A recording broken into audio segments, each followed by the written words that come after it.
మీ business ఏదైనా మీ ఊర్లో promotion చేయాలంటే అది సుమన్ టీవీతోనే సాధ్యం. ఇప్పుడే సంప్రదించండి. హాయ్ హలో నమస్తే, వెల్కమ్ టు సుమన్ టీవీ. నేను మీ ముద్దం విక్రమ్. తెలంగాణ ప్రభుత్వం ప్రతిష్టాత్మకంగా చేపట్టినటువంటి 2024 డిఎస్సి ఫలితాల్లో చాలా వరకు అవకతవకలు జరిగాయని చెప్పేసి మనకు తెలుస్తా ఉన్నది.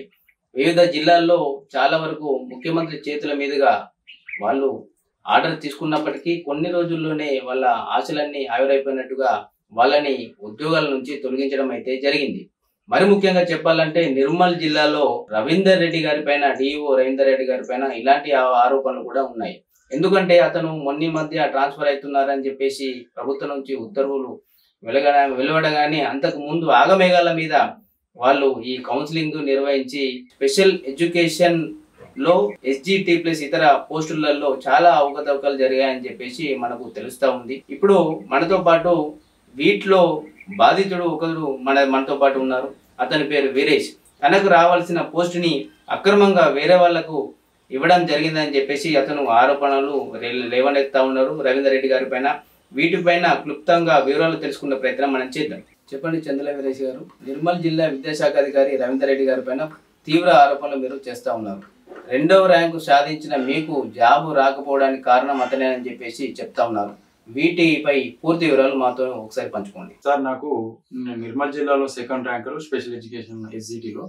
సో నాకు 1:1 పేరు రాలేదు అనే సమాచారం కూడా నాకు తెలియదు. నాకు కాల్ చేయలేరు. సో అది నైట్కి 6 గంటలకు, సాయంత్రం 6 గంటలకు అందరికి పిలిచేసి 9 వరకు కౌన్సిలింగ్ పోస్టింగ్ ఇవ్వడం జరిగింది గౌరవ డిఓ గారు నిర్మల్ జిల్లాలో. సో ఏంటి సార్, నేను జిల్లాలో 2nd ర్యాంకు, ప్రాపర్ క్వాలిఫికేషన్స్, అన్ని డాక్యుమెంట్స్ ఓకే ఉన్నాయి, వెరిఫికేషన్ లో నాకు ఎటువంటి రిమార్క్ లేదు అని నేను అక్కడికి వెళ్ళి సార్ని కలిసి మాట్లాడడం జరిగింది, డిఓ సార్ని. సార్ ఏమన్నారంటే, నువ్వు నిజంగానే ఎలిజిబుల్, నీ అన్ని కరెక్టే ఉన్నాయి, నువ్వు రేపు పొద్దున రా బాబు, నీకు పోస్టింగ్ ఆర్డర్ కాపీ ఇస్తామని చెప్పారు. సో చెప్పిన తర్వాత నేను ఆ రోజు మళ్ళీ వెళ్ళడం జరిగింది తెల్లారి. అట్లా ఒక 1 వీక్ వరకు వెళ్ళాను. అక్కడ లాస్ట్ కు మనకు ఏమన్నారంటే, సారు లేదు మీరు ఎలిజిబుల్ కాదు. ఫస్ట్ ఏమన్నారంటే క్లారిఫికేషన్ తీసుకుంటా అన్నాడు. ఎలిజిబిలిటీ క్రైటీరియాలో మీ క్వాలిఫికేషన్ ఏంటి తీసుకుంటా అన్నారు. తర్వాత ఏమన్నారు అంటే, మీరు ఎలిజిబుల్ కాదని చెప్పడం జరిగింది. సో 1:1 కోసం సార్ నేను ఒక 1 వీక్ నేను డిఓ ఆఫీసు చుట్టూ తిరిగాను. 1:1 అనేది మన కౌన్సిలింగ్ కంటే బిఫోరే పెట్టాలి. ఎవరు సెలెక్ట్ అయ్యారు, ఎవరు సెలెక్ట్ కాలేరు అనేది తెలియాలి కదా. సో దానికి మనము ఎవరు అడగలేరు. ఆ రోజు అందరు తక్కువ స్ట్రెంత్ ఉంది కాబట్టి అందరు పోస్టింగ్ అడవిలో ఉన్నారు. కానీ ఎవరు అడగకపోగా వాళ్ళు కూడా 1:1 పెట్టకుండానే కౌన్సిలింగ్ చేసేసారు. నేను 1 వీక్ తిరిగాను 1:1 కోసం. కానీ నాకు ఎప్పుడైతే బాబు నువ్వు చాంబార్ నుంచి బయటకు వెళ్ళు, నీకు పోస్ట్ రాదని చెప్పారో, ఆయన తెల్లారే ఆయన 1:1 గోడకు అంటబెట్టడం జరిగింది డిఓ ఆఫీసులో. సో నాకు జరిగినటువంటి అన్యాయాన్ని నేను సుమన్ టీవీకి వివరించడానికి నేను మీ ముందుకు రావడం జరిగింది. చెప్పండి వీరేష్ గారు, ఈ స్పెషల్ ఎడ్యుకేషన్ SGT పోస్టులకు కావాల్సిన అర్హతలు ఏంటి? ఈ అర్హతలన్నీ మీకు ఉన్నాయా? ఉన్నాయి సార్. నాకు స్పెషల్ ఎడ్యుకేషన్ సంబంధించినటువంటి SGT పోస్ట్ కు సంబంధించి అన్ని అర్హతలు ఉన్నాయి. సో నేను ఇక్కడ మనకు స్టేట్ నామ్స్ ప్రకారం ఎలిజిబుల్ అయి ఉన్నాను. అలాగే డిఎస్సికి సంబంధించినటువంటి నోటిఫికేషన్ ఈక్వలెన్స్ క్వాలిఫికేషన్ లో కూడా నేను ఎలిజిబుల్ అయి ఉన్నాను. అలాగే రీహాబిలిటేషన్ కౌన్సిల్ ఆఫ్ ఇండియా ద్వారా మాకు ఏదైతే స్పెషల్ ఎడ్యుకేషన్ లో స్కూల్ అసిస్టెంట్ కానీ, SGT కానీ, ఇతర ఏ ప్రోగ్రామ్ చేసినా కానీ వాళ్ళందరికీ కూడా మనకు ఒకటి లైసెన్స్డ్ సర్టిఫికేట్ అనేది RCI నుండి రావడం జరుగుతుంది, న్యూఢిల్లీ నుండి. సో దానికి సంబంధించిన రూల్స్ ప్రకారం కూడా నేను ఎలిజిబుల్ అయి ఉన్నాను. దీనికి ఏంటంటే సార్, మాకు స్టేట్ గవర్నమెంట్ వాళ్ళు మనకు డేటెడ్ వచ్చేసి 7th జూన్ 2024 రోజు RCI వాళ్ళకు క్లారిఫికేషన్ అడగడం జరిగింది. దాని విధంగానే ఆ ప్రాపర్ ఏదైతే మనకు డాక్యుమెంట్ రావడం జరిగిందో RCI నుండి, ఆ డాక్యుమెంట్ పరంగానే మనకు కమిషనర్ గారు ప్రెస్ నోట్ ఇవ్వడం జరిగింది గౌరవ మనకు ఎడ్యుకేషన్ డిపార్ట్మెంట్ నుండి. సో దాని ప్రకారం కూడా నేను అన్ని విధాలు ఎలిజిబుల్ అయి ఉన్నాను. సో వెరిఫికేషన్ లో కూడా నాకు ఎటువంటి రిమార్క్స్ కానీ లేకపోతే ఏదైనా డ్యూస్ కానీ రాయడం అనేది లేదు. అన్ని క్లియర్ గానే ఉన్నాయి. మనకు 29th అక్టోబర్ 2024 రోజు వెరిఫికేషన్ జరగడం జరిగింది. సో ఆ వెరిఫికేషన్ లో ఫేక్ అంటే ఇప్పుడు ఎలిజిబుల్ కాని క్యాండిడేట్లకు రిజెక్ట్ చేయకుండా ఎలిజిబుల్ కాని క్యాండిడేట్లకు కూడా 2nd రోజు అంటే మనకు నవంబర్ 2nd రోజు పోస్టింగ్ కౌన్సిలింగ్ ఇవ్వడం జరిగింది. మరి అక్కడ ఆ 29th రోజు జరిగినటువంటి వెరిఫికేషన్ లో ఎందుకు రిజెక్ట్ చేయడం లేకపోవడం అనేది మాకు అర్థం కాకుండా ఉన్నది. మేము మా మిత్రులు కూడా, నేను కూడా అబ్జెక్షన్ చేయడం జరిగింది ఆ రోజు. మరి వీళ్ళకి కోర్సు లేదు, వీళ్ళకి ఇందులో ఈ RCIలో ఈ ప్రోగ్రామ్ యాడ్ కాలేదు, ఇలా RCI వ్యాలిడ్ కాదు, ఈ మాకు ఇదంతా కూడా RCI నామ్స్ ప్రకారము ఉంటదండి. సో వీళ్ళకి ఏంటంటే మరి అవగాహన లేకనా లేకపోతే కావాలని చేసిండ్రా అన్నది మాకు ఏం తెలియకుంటున్నది. ఎన్నిసార్లు కంప్లైంట్ ఇచ్చినా డిఓ గారు పట్టించుకుంటలేరు. ముఖ్యంగా చెప్పదలుచుకుంటే ఇక్కడ మాకు నిర్మల్ జిల్లాకు వచ్చేసి డిఓ ఆఫీస్ లో ఒక అతను ఉంటారండి. ఆయన స్టేట్ రిసోర్స్ పర్సన్ గా వర్క్ చేస్తాడు ఇక్కడనే, స్కూల్ అసిస్టెంట్ స్పెషల్ ఎడ్యుకేషన్ లో. సో ఆయన ఆధ్వర్యంలో నాకు చాలా తీవ్రమైనటువంటి అన్యాయం జరిగింది. ముఖ్యంగా డిఓ సార్ కు సంబంధించినటువంటి విషయాలకు సంబంధించి దీనిని మిస్గైడ్ చేయడం జరిగిందండి. అన్ని జిల్లాలలో సేమ్ క్వాలిఫికేషన్, నా క్వాలిఫికేషన్ కలిగినటువంటి అభ్యర్థులందరూ సెలెక్ట్ కావడం జరిగింది. ఒక నిర్మల్ జిల్లాకు వచ్చేసరికల్లా నాకే తీవ్రమైనటువంటి అన్యాయం చేయడం జరిగిందండి. ఎవరైతే స్టేట్ రిసోర్స్ పర్సన్ ఉన్నారో ఈ రిసోర్స్ పర్సన్ వల్ల బంధువు, బామ్మర్దో, తమ్ముడు అవుతాడు ఆయన. సో ఆయనకు ఈజీగా అంటే వాళ్ళకు ఆర్సీఐ వ్యాలిడేషన్ లేకున్నా, ఆర్సీఐలో యాడ్ ఆన్ కోర్సు అనేది వాళ్ళకు లేకున్నా, వెరిఫికేషన్ నాటికి రిజెక్ట్ చేయకుండా వారిని సెకండ్ రోజు, November 2 రోజు పోస్టింగ్ ఇవ్వడం జరిగింది. కౌన్సిలింగ్ కమ్ పోస్టింగ్ ఇవ్వడం జరిగింది. నేను సెకండ్ ర్యాంక్ సాధించినటువంటి క్యాండిడేట్ ని నా క్వాలిఫికేషన్ మీద క్లారిఫికేషన్ తీసుకుంటున్నా అన్నటువంటి డిఓ గారు నా పోస్ట్ ని హోల్డ్ లో పెట్టకుండా రీప్లేస్ చేయడం జరిగింది. సార్ ఇది ఇలా ఎందుకు జరిగింది సార్?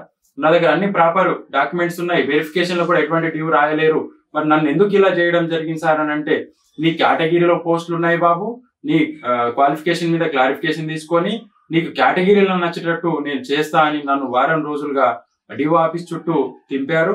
సో దీనిపైన నేను లాస్ట్ 1 వీక్ 3 డేస్ బ్యాక్ వెళ్ళి మాట్లాడడంతో సార్ ఒకటే మాట అన్నారు డిఓ గారు, బాబు రిక్రూట్మెంట్ కంప్లీట్ అయిపోయింది, 1 వీక్ అయింది, అందరు జాయిన్ అయిపోయారు, నువ్వు వెళ్ళు బాబు, నా ఛాంబర్ లోకి రాకు, నాతో మాట్లాడకని బయటకు నెట్టడం జరిగింది సార్.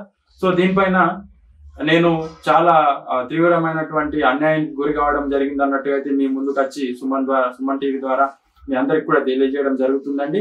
నేను అన్ని విధాల ఎలిజిబుల్ అయి ఉన్నాను, నా దగ్గర ప్రాపర్ డాక్యుమెంట్ ఉన్నది, నాకు ఎటువంటి వెరిఫికేషన్ లో కానీ ఇంకా ఏదైనా కానీ వాళ్ళు రిమార్క్స్ రాయలేరు. అయినప్పటికీ కూడా నేను 2వ ర్యాంకు సాధించిన క్యాండిడేట్ ని పక్కన పెట్టి వేరే వాళ్లకు అంటే ఫేక్ క్యాండిడేట్లకు కూడా వాళ్ళు పోస్టింగ్ ఇవ్వడం జరిగింది. నేను జెన్యూన్ అయినప్పటికీ కూడా నాకు ఇవ్వకపోవడానికి గల కారణాలు తెలుస్తలేవు. నేను ఇప్పటికి కూడా కలెక్టర్ మేడం ని 2 times కలవడం జరిగింది, వాళ్ళకు రిప్రజెంటేషన్ చేయడం జరిగింది. అలాగే నేను ఇన్వార్డ్ లో కూడా కాపీస్ ఇవ్వడం జరిగింది, సబ్మిషన్ చేశాను. అక్కడ మేడం కు చెప్పడం జరిగింది, ఇట్లా ఈ విధంగా నాకు జరిగింది మేడం అని. దానిపైన డిఓ దగ్గర క్లారిఫికేషన్ తీసుకుంటా అన్నట్టుగా మేడం గారు కూడా చెప్పడం జరిగిందండి. మొత్తానికి డిఓ గారు ఒకటే ఒక ముచ్చట మాట్లాడుతున్నారు. ఒకటి క్వాలిఫికేషన్ మీద క్లారిఫికేషన్ తీసుకుంటా అంటున్నారు, వారం రోజులుగా అదే ముచ్చట అన్నారు. లాస్ట్ రోజు ఎలిజిబుల్ కాదు, నువ్వు వెళ్ళు బయటకు వెళ్ళు ఛాంబర్ నుండి అన్నట్టుగా మాట్లాడారు. అలాగే వేరే వాళ్ళు టీచర్ యూనియన్స్ నుంచి కూడా ఈ పిల్లలకి ఇంత అన్యాయం ఎందుకు జరుగుతుంది అని వాళ్ళు కాల్ చేసి మాట్లాడడంతో ఆయనకు టెట్టు లేదని చెప్పడము, లేకపోతే క్వాలిఫికేషన్ సరిగ్గా ప్రాపర్ గా లేదని చెప్పడము, లేకపోతే ఫేక్ డాక్యుమెంట్లు ఉన్నాయని చెప్పడం, ఏదో ఒక విధమైనటువంటి తప్పుదో పట్టించేటువంటి మాటలు మాట్లాడుతున్నారండి. నేను ఎటువంటి నా దగ్గర ఫేక్ లేదు, ఏది లేదు, అన్ని విధాలా నేను ప్రాపర్ క్వాలిఫికేషన్ కలిగి ఉన్నాను. అందరికి ఏ విధంగా అయితే పోస్టింగ్ ఇచ్చారో నాకు కూడా అదే విధంగా పోస్టింగ్ వచ్చేది. చాలా దౌర్జన్యంగా నన్ను పక్కన నెట్టి ఎలిజిబుల్ కాని క్యాండిడేట్లకు పోస్టింగ్ ఇవ్వడం జరిగిందండి. నేను అబ్జెక్షన్స్ పెట్టాను, నేను సెకండ్ ర్యాంకర్ని, నాకు ఎవరికి అబ్జెక్షన్స్ పెట్టే అవసరం లేదు. ఎందుకంటే నేను అందరికంటే కింద ఉంటే అబ్జెక్షన్స్ పెట్టచ్చు, కానీ నాకు ఎవరితో ఏం అవసరం లేదు. అయినప్పటికీ కూడా నా పోస్టు హోల్డ్లో పెట్టకుండా అత్యంత అన్యాయంగా నన్ను పక్కదో పట్టించి మిగతా వాళ్ళందరికీ మిస్గైడ్ చేస్తూ నన్ను ఈ విధమైనటువంటి ధోరణికి గురి చేస్తున్నారు మా డిఓ గారు. అక్కడ ఉన్నటువంటి ఈ స్టేట్ రిసోర్స్ పర్సన్ కి సంబంధించినటువంటి క్యాండిడేట్ వాళ్ళ తమ్ముడికి రావడం జరిగింది, స్కూల్ అసిస్టెంట్. మరి అయినా బోనాఫైడ్స్ కూడా కొన్ని లోకల్ నాన్ లోకల్ కింద ఉన్నాయన్నట్టుగా మిత్రులు చాలా మంది ఆరోపిస్తున్నారు. అలాగే ఎవరైతే ఈ క్యాండిడేట్ ఉన్నారో ఎస్జిటిలో సెలెక్ట్ అయినటువంటి క్యాండిడేట్ 8th ర్యాంకర్, ఆయన సర్టిఫికేట్ కూడా మన దగ్గర ఉంది. ఆయన అసలు వ్యాలిడే కాదు, వెరిఫికేషన్ లో రిజెక్ట్ అయ్యే అవకాశం ఉన్నటువంటి క్యాండిడేట్ కు వెరిఫికేషన్ నుంచి ఆయనను తప్పించి 1:1 లో వచ్చేటట్టుగా వాళ్ళ బావ చూసుకొని స్టేట్ రిసోర్స్ పర్సన్ 1:1 లో ఆయన పేరు తెప్పించి ఆయనకు 2వ డేట్ రోజు ఆర్డర్ కాపీ కౌన్సిలింగ్ చేపించి 4వ డేట్ రోజు ఆయనని జాయిన్ చేయించుకోవడం జరిగింది. అయినప్పటికీ కూడా ఆయన ఆ రోజు వరకు కూడా వ్యాలిడ్ గాడు స్పెషల్ ఎడ్యుకేటర్ గా. ఆయన ఒక టెక్నీషియన్, స్పీచ్ టెక్నీషియన్. అయినప్పటికీ కూడా ఆయనకు రిజెక్ట్ చేయకుండా 29th అక్టోబర్ రోజు ఆయనకు 2nd రోజు వరకు పట్టుకొచ్చి పోస్టింగ్ ఇవ్వడం జరిగింది. ఆయన పోస్ట్ లో జాయిన్ అయిన నాటికే ఆయన అప్పటికి కూడా ఆయన టెక్నీషియనే. జాయిన్ అయిన రోజు నేను కంప్లీట్ చేయడం వల్ల వాళ్ళు అక్కడ నాకు ఉంది అన్నట్టుగా అయితే తీసుకురావడం జరిగింది. కానీ అదంతా కూడా ఫేక్ అని మన దగ్గర డాక్యుమెంట్ కూడా ఉంది. సో ఇటువంటి ఫేక్ క్యాండిడేట్లు అందరికి కూడా పోస్టింగ్ ఇచ్చి జెన్యున్ క్యాండిడేట్ ని నన్ను తప్పుదోవ పట్టించి నాకు అన్యాయం చేయడం, చాలా దౌర్జన్యంగా నన్ను పక్కకు నెట్టడం జరిగింది. మా డిఓ గారు, ఆ స్టేట్ రిసోర్స్ పర్సన్ గారి వల్లనే నాకు ఇంత అన్యాయం జరుగుతుంది. ఈ స్పెషల్ ఎడ్యుకేషన్ ఎస్జిటి పోస్టుల్లో అనర్హత గల క్యాండిడేట్ ఎవరు? మీరు ఇంత పెద్ద ఆరోపణలు చేస్తూ ఉన్నారు, అసలు అతనికి ఏం లేదు అని చెప్పేసి మీరు ఇంత పెద్ద ఆరోపణలు చేస్తూ ఉన్నారు. మీ దగ్గర ఏమైనా ప్రూఫ్స్ ఉన్నాయా? ఆ ప్రూఫ్స్ ఒకసారి మాకు తెలియజేయండి. అవును సార్, మన దగ్గర ప్రూఫ్ కూడా ఉంది. మనము ప్రాపర్ గానే మాట్లాడుతున్నాము. సో ఏంటంటే సార్, మాకు ఒకటి స్పెషల్ ఎడ్యుకేషన్ ఎస్జిటి కానీ, స్కూల్ అసిస్టెంట్ కానీ, వేరే థెరపిస్ట్లకు కానీ ఒకటి మాకు లైసెన్స్డ్ సర్టిఫికేట్ ఉంటుందండి. ఈ విధంగా రీహాబిలిటేషన్ కౌన్సిల్ ఆఫ్ ఇండియా ద్వారా వచ్చినటువంటి లైసెన్స్డ్ సర్టిఫికేట్, మాకు ఎన్ని మెమోస్ ఉన్నా, మాకు ఎన్ని పేపర్స్ ఉన్నా, ఎన్ని బోనాఫైడ్స్ ఉన్నా, ఇవి కూడా మాకు వర్క్ చేయండి.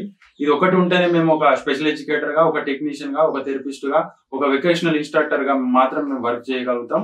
మనకు డాక్టర్స్ కి ఎలాగైతే మెడికల్ బోర్డు వాళ్ళు లైసెన్స్ ఇవ్వడం జరుగుతుందో మాకు ఇది అలా యూజ్ అవుతుందండి. సో మనకు వెరిఫికేషన్ 29th అక్టోబర్ నాటికి ఈ సర్టిఫికేట్ లో రీహాబిలిటేషన్ కౌన్సిల్ ఆఫ్ ఇండియా అనే ఈ సర్టిఫికేట్ లో మా క్వాలిఫికేషన్ కలిగి ఉండి వ్యాలిడ్ డేట్స్, అంటే మాకు 5 years ఒకసారి వ్యాలిడేషన్ అనేది ఉంటుందండి. ఆ వ్యాలిడేషన్ ని మేము రెన్యువల్ చేసుకోవాలి. సో ఈ ఎవరైతే నేను అంటున్నానో, ఆరోపణలు చేస్తున్నారో, ఈ ఎవరైతే ఎలిజిబుల్ కాని క్యాండిడేట్స్ కూడా మీరు రిజెక్ట్ చేయకుండా పోస్టింగ్ 2వ డేట్ రోజు ఇవ్వడం జరిగింది. ఆయన ఒక స్పీచ్ టెక్నీషియన్ ఉన్నప్పటికీ స్పెషల్ ఎడ్యుకేషన్ టీచర్ గా మీరు పోస్టింగ్ ఇవ్వడం జరిగింది అని అంటున్నాను. అతని యొక్క RCI rehabilitation council of India ద్వారా వచ్చినటువంటి ఈ సర్టిఫికేట్ అనేది మన దగ్గర ఉందండి. సో ఆయనకు మనము చూసుకున్నట్టయితే ఈయన సర్టిఫికేట్ అనేది 4వ డేట్ నవంబర్ రోజు వారికి యాడ్ ఆన్ కోర్స్ ఈక్వలెన్స్ క్వాలిఫికేషన్లలో ఆయన వస్తాడు, నేను వస్తాను. ఇది రెగ్యులర్ డిఈడ్ లాగానే ఈక్వలెన్స్ క్వాలిఫికేషన్ లో స్పెషల్ ఎడ్యుకేషన్ డిఎడ్. సో ఆయన 1 year diploma with 6 months course ఉంటే ఆయన డిఎడ్, నేను కూడా 1 year diploma with 6 months course ఉంటే నేను ఎలిజిబుల్. సో నా డిప్లొమా అనేది ప్రీ ప్రైమరీ లెవెల్లో eligible, 1 year diploma with 6 months ఉంటే డిఈడ్ కి ఈక్వల్. ఆయన కూడా డిహెచ్ఎల్ఎస్ టెక్నీషియన్, స్పీచ్ టెక్నీషియన్. ఆయనకు 6 months rehabilitation council of India ద్వారా వచ్చినటువంటి అప్రూవ్డ్ కోర్సు, అది వాళ్ళ RCIలో యాడ్ అయితే ఆయన కూడా డిఎడ్ కు ఈక్వల్.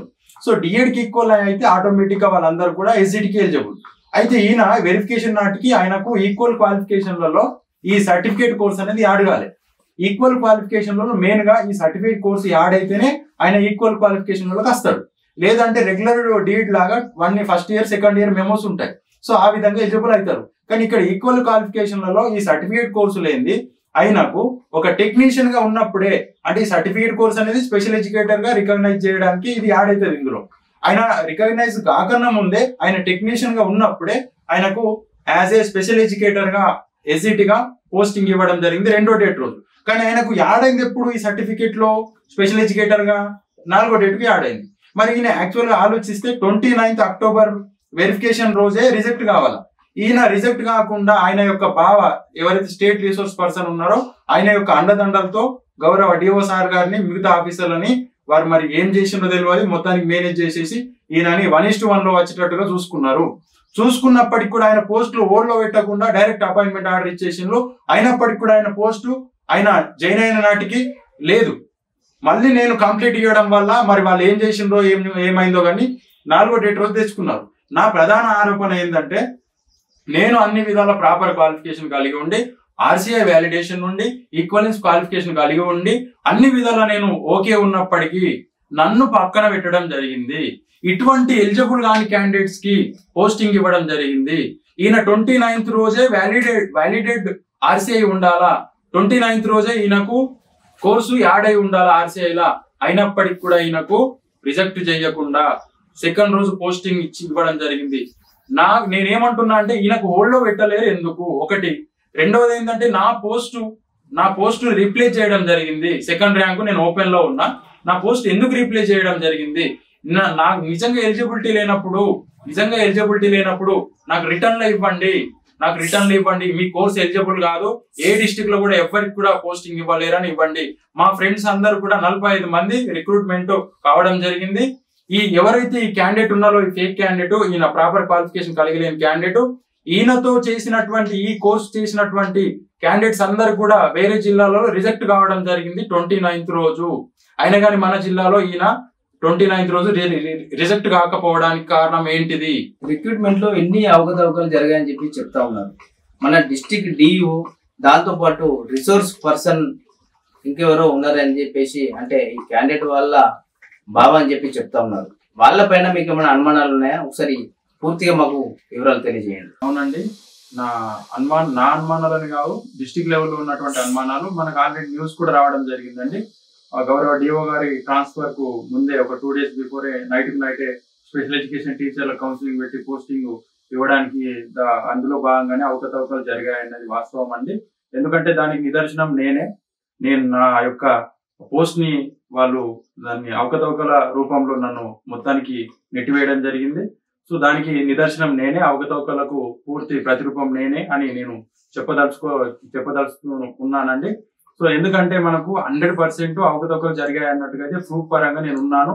అలాగే మనకి ఇప్పటి వరకు నేనైతే ఎవరైతే క్యాండిడేట్ గురించి చెప్పానో ఆ క్యాండిడేట్ 100% జెన్యున్ ఎలిజిబుల్ కాడు. అయినప్పటికీ ఆయన పోస్టింగ్ ఇవ్వడానికి గల కారణం ఏంటి అనేది కూడా అవకతవకలకు రాదా? 100% వస్తుంది. అవకతవకలు జరగలేదు అనేది మన దగ్గర ప్రూఫ్ కాదు, 100% జరిగినాయి. అయినా ఎలిజిబుల్ కాని క్యాండిడేట్స్ పోస్టింగ్ ఇవ్వడం ఏంటిది?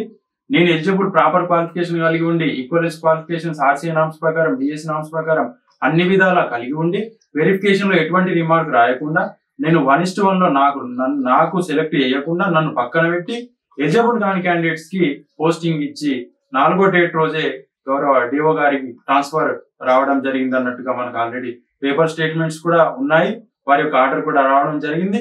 మరి ఇందులో భాగంగానే మీరు అందరు కూడా అబ్జర్వ్ చేయవలసింది ఏమనగా, ఇందులో అవకతవకలు జరగకపోతే హఠావిటిన ఆయన ట్రాన్స్ఫర్ జరగడం ఏంది? ఈ జెన్యున్ ఉన్నటువంటి క్యాండిడేట్ కి అన్యాయం జరగడం ఏంది? ఈ ఫేక్ క్యాండిడేట్ కి, ఎలిజిబుల్ కాని క్యాండిడేట్స్ కి పోస్టింగ్ ఇవ్వడం ఏంటి? ఈ విధంగా చాలా ఉన్నాయండి. అలాగే రోస్టర్ విధానంలో కూడా రోస్టర్ ప్రకారం కూడా భర్తీ చేయడం లేదు అని కొందరు అభ్యర్థులు కూడా నాకు చెప్పడం జరిగింది. దానిపైన నేను పూర్తిగా పరిశీలిస్తున్నాను. దానికి సంబంధించి కూడా పూర్తి వివరాలతో మీ ముందుకు మళ్ళీ నేను వివరించడానికి రావడం జరుగుతుంది సుమన్ ముందర. సో రోస్టర్ ప్రకారం కూడా జరగలేదు రిక్రూట్మెంట్ అన్నట్టుగా మనకు తెలుస్తా ఉన్నది. సో మొత్తానికి నాకు అన్యాయం చేయడం జరిగిందండి. నేను అన్ని విధాల ప్రాపర్ క్వాలిఫికేషన్ కలిగి ఉన్నాను.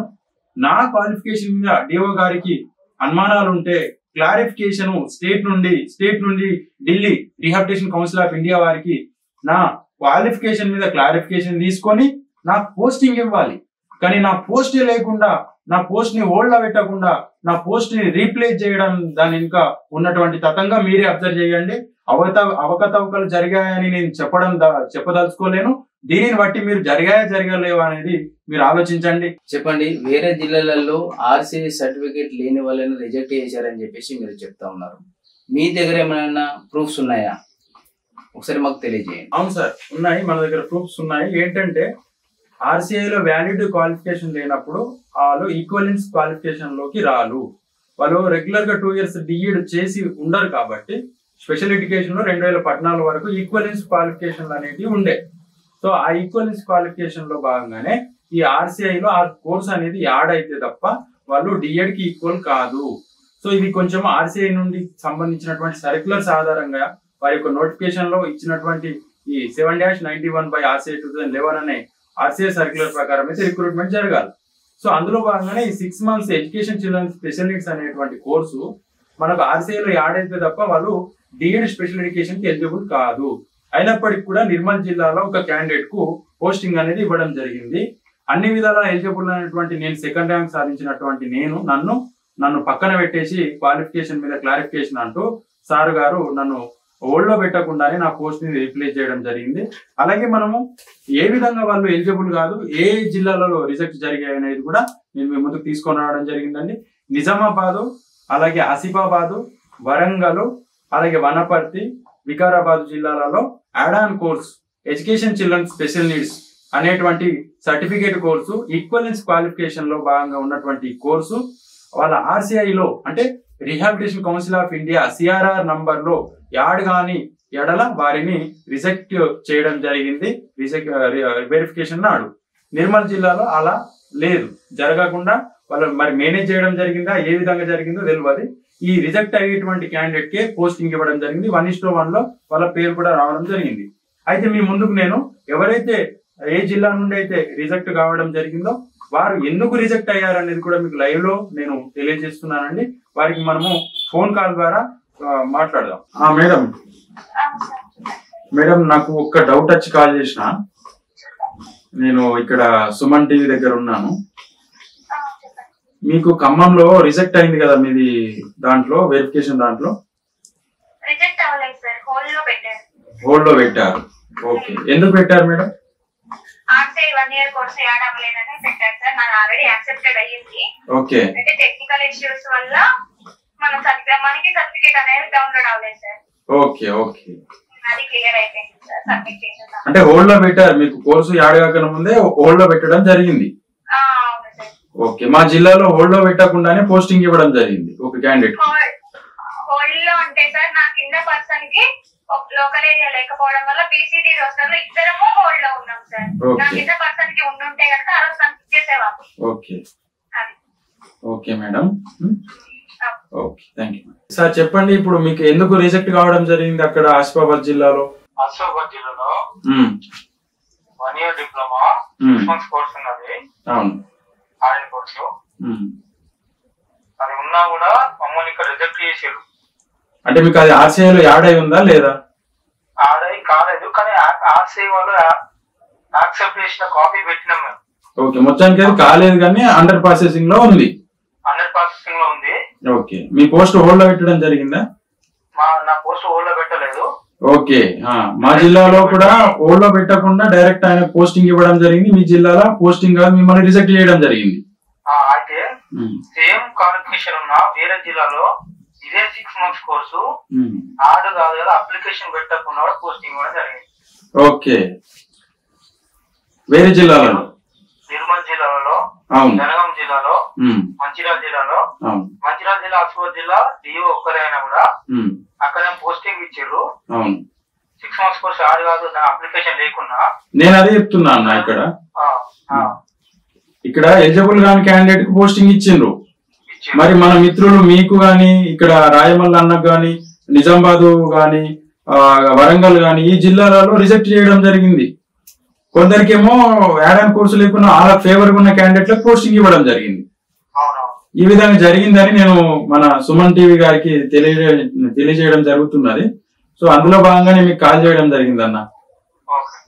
ఓకే అన్న, ఇప్పుడు మీ ఇందాక కాల్ కన్వర్జేషన్ చూస్తే మన జిల్లాలో మట్టుకు ఆర్సీఐ సర్టిఫికేట్ లేకుండా జాబ్ ఇచ్చారని చెప్పేసి మనకు అర్థమవుతా ఉన్నది. మరి ముఖ్యంగా చెప్పాలంటే ఇంత అన్యాయం జరిగిన మీరు ఫర్దర్గా ఎలాంటి స్టెప్స్ తీసుకోబోతున్నారు? మీకు జాబ్ కోసం ఎలాంటి ప్రయత్నం చేయబోతా ఉన్నారు? అవునండి, నాకు చాలా అన్యాయము అనేది చాలా తీవ్రంగా చేయడం జరిగింది. కావాలని చేయడం జరిగింది అన్నట్టుగా అయితే నేను అనుకుంటున్నాను. ఎందుకంటే ఇక్కడ అవకతవకలు జరగడం వాస్తవము.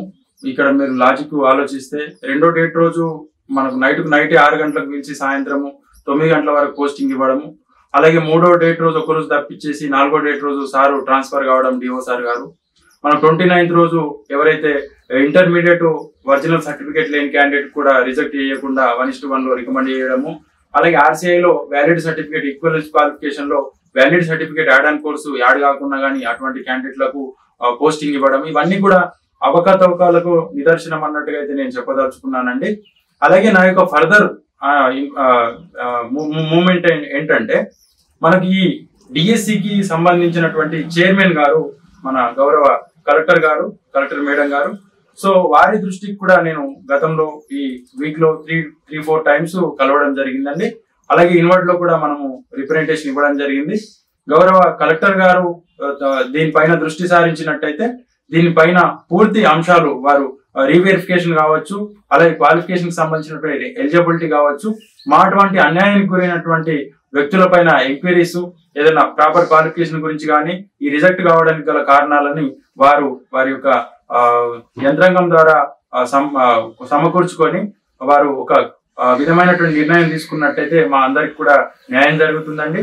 అలాగే ముఖ్యంగా ఒకటి నేను డిమాండ్ చేస్తా ఉన్నాను. ఒకటి, రీవెరిఫికేషన్ పెట్టాలి. అన్యాయంగా ఎవరైతే పోస్టింగ్ తీసుకున్నారో వారికి సంబంధించినటువంటి వారి పైన యాక్షన్ తీసుకోవాలి. న్యాయబద్ధంగా ఉన్నటువంటి మా అటువంటి క్యాండిడేట్స్ అందరికి కూడా పోస్టింగ్ ఇవ్వాలి. దీనికి మెయిన్ గా రీవెరిఫికేషన్ పెడితే తప్ప ఎటువంటి దారి లేదు. కాబట్టి గౌరవ కలెక్టర్ గారిని నేను కోరడం జరిగింది నిన్న కూడా. రీవెరిఫికేషన్ పెట్టాలి. అలాగే నేను రిజెక్ట్ కావడానికి గల కారణాలు డిఓసారి గారికి అడిగితే ఏది కూడా క్లారిటీ ఇవ్వడం లేదు. 1 వీక్ వరకు నన్ను డిఓ ఆఫీస్ చుట్టూ దింపి ఇప్పుడు లేదని అంటున్నారు అన్నట్టుగా మేడం గారికి కూడా వివరించడం జరిగింది. నేను 6th రోజు కూడా వారికి ఎక్స్ప్లెనేషన్ చేయడం జరిగింది. కాబట్టి మేడం గారు ఇప్పటికైనా కానీ వారి యొక్క నిర్ణయాన్ని వాళ్ళు చూపించినట్టయితే మా అటువంటి క్యాండిడేట్స్ అందరికి కూడా న్యాయం జరుగుతుందండి. రీవెరిఫికేషన్ పెట్టాలి. మా అటువంటి వాళ్లకు ప్రాపర్ గా ఉన్నటువంటి వాళ్ళందరికి కూడా పోస్టింగ్ ఇవ్వాలి. మా అందరికి కూడా న్యాయం జరగాలి. కలెక్టర్ మేడం ద్వారా నేను రిక్వెస్ట్ చేస్తున్నాను వాళ్ళందరికి కూడా.